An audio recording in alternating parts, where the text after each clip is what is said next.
Alors, on se retrouve pour la correction de l'étape 4. Dans l'étape 4, il fallait utiliser un combine latest.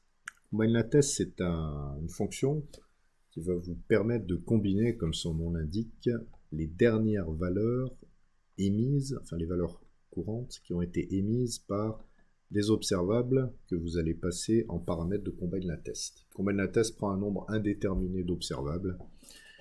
Il en faut au moins 2 pour que ça soit intéressant, mais on peut en avoir 3, 4, 5, 10. Ça pose pas de problème.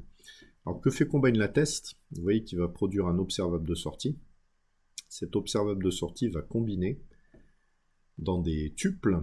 En fait, c'est des tuples ici. A1, c'est un tuple avec le premier élément qui vaut A, le deuxième qui vaut 1. Il va combiner les dernières valeurs qui ont été émises par les observables qu'il prend en entrée. Donc, lorsque mon premier observable qui publie les lettres va produire A, l'observable qui produit des chiffres n'a encore rien produit, et donc l'observable de sortie ne produit rien à ce moment-là. Pourquoi? Parce qu'on a bien une dernière valeur là, qui a été produite pour le premier observable, mais pas pour le deuxième. Donc il faut attendre que chacun des observables ait produit au moins une valeur pour que combine latest, là, l'observable de sortie, commence à produire une valeur. Donc ici, ça va se passer lorsque le deuxième observable produit 1. Parfait. Puis ensuite, mon premier produit B. Et là, on va combiner B avec 1. Ça va produire B1. Puis mon deuxième observable produit 2. Je vais produire B2. Puis il produit 3. Je vais produire B3. Pardon, B3 ici. Puis je vais produire 4. Donc ça va me produire B4, qui est là. Voilà. Puis là, je produis C, etc., etc. Au passage, l'observable qui est produit par combine latest se termine lorsque tous les observables d'entrée ont terminé. Voilà. On vous disait aussi d'utiliser l'opérateur map. Alors l'opérateur map, normalement, n'est pas très compliqué à comprendre. Vous avez un observable d'entrée, un observable de sortie. Pour savoir ce que publie l'observable de sortie, à chaque fois que l'observable d'entrée produit une valeur, on va appliquer une fonction de map, par exemple multiplié par 10, et on va produire la valeur de sortie dans l'observable de sortie. Voilà, c'est très simple. On va utiliser ça donc dans notre code. Alors, j'ai déjà mis le code de correction. On vous dit qu'il faut nommer l'observable OBS displayed user. On va combiner avec combine latest mes deux observables que j'avais, observable des utilisateurs que j'ai récupéré de GitHub, l'observable des deleted users, celui que j'ai géré dans la question précédente, c'est-à-dire les utilisateurs que je ne veux plus voir dans ma liste. Je prends cet observable-là.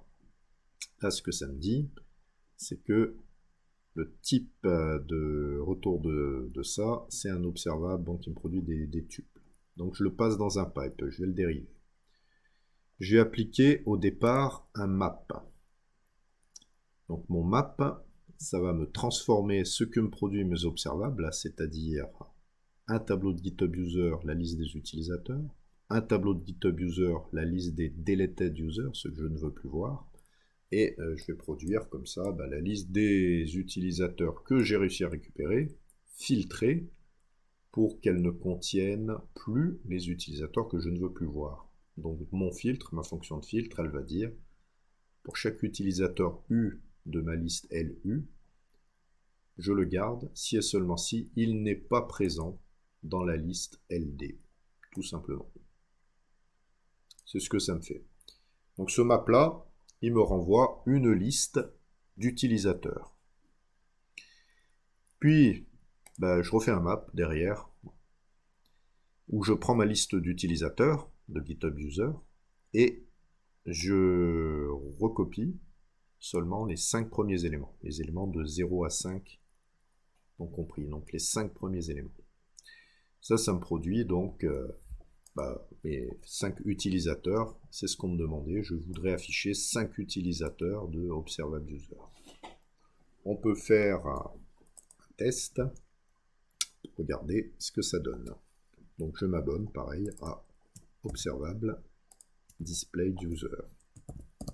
subscribe. Je vais afficher un console log classique pour voir un petit peu ce que j'obtiens. Hop. Alors, regardez, je rafraîchis ma page et j'ai rien. Et est-ce que c'est normal? Je vous laisse 2 secondes pour réfléchir. Si vous avez fait l'exercice, vous vous êtes peut-être aperçu de ça, c'est que vous n'obtenez rien. Pas de panique, puisque ObservAbUser, là, n'a toujours pas émis de valeur. Il n'émettra de valeur qu'à partir du moment où j'aurai cliqué sur Refresh. D'ailleurs, c'est pareil pour OBS Deleted User. Donc, il faut que je clique sur Refresh pour voir quelque chose. J'appuie sur Refresh et j'ai bien un tableau de 5 éléments qui sont les 5 utilisateurs que j'ai récupérés de GitHub. Donc vous voyez, ils contiennent plein d'attributs dans leur description. Moi, je ne prendrai que les logins. Voilà, je ne vais pas tester le fait que je puisse en retirer. Faites-moi confiance, ça fonctionne. Si vous n'avez pas pu tester ça non plus facilement, on pourrait le tester là, avec du code un petit peu comme on avait avant. Mais on ne va pas le faire puisque on va maintenant se concentrer sur afficher ses utilisateurs. C'est l'étape 5, c'est la dernière étape obligatoire. Donc dans l'étape 5, on demande d'afficher les utilisateurs de GitHub, cette fois vraiment dans ma liste. Donc je vais me baser sur l'observable que je viens de définir, OBS Displayed User, et à chaque fois qu'il produit une nouvelle valeur, donc un nouveau tableau de 5 éléments, je vais produire toutes les balises ELI qui vont bien, je vais les placer dans ma balise UL. Je vais les remplir avec un bouton Delete et le login de l'utilisateur, comme vous avez vu dans la vidéo d'introduction. Et puis si je clique sur Delete, eh ben, je veux retirer cet utilisateur et ça va se faire tout simplement en publiant l'utilisateur sur lequel je viens de cliquer via le sujet sdelete. Voilà, ça devrait être un petit peu plus simple et puis un peu de manipulation de DOM que vous devez déjà connaître. Sinon ça vous fera des révisions.